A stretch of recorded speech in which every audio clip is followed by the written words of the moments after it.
गोदिया भरी है हमार होना। Music by Om Prakash Gupta.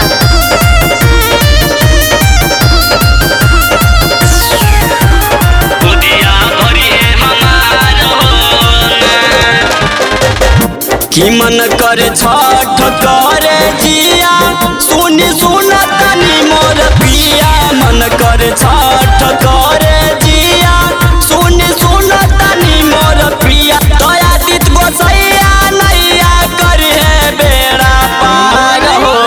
गोदिया भरी है हमार होना।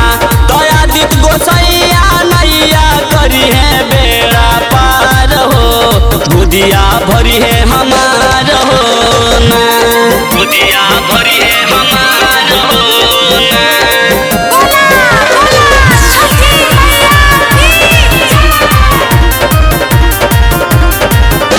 कि जोड़े नरियलवा से अर्घ दियाइब हमसे पसंद होई जाए छठी माई। देवर जी से हम घाटली पवाइब दौरा उठाइब रउआ पियरी पहनाइब।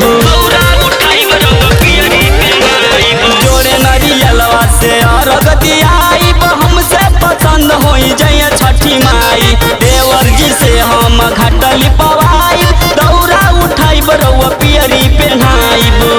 कि सूरज बाबा मुहवा करी है उजिया रहो।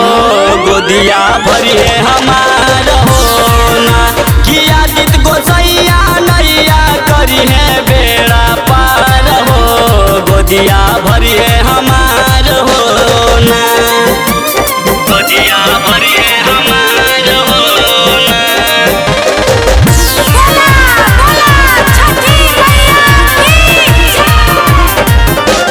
बीने बवाली नवीन छोटू राकेश राज हो। सारा सामान ले ले आई जाई कल हो। गेहूँ पिसाई सारा आटा चाल हो।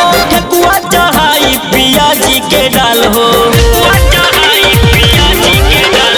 बीने बवाली गोविंद राकेश राज हो। सारा सामान ले ले आई जाई कल हो।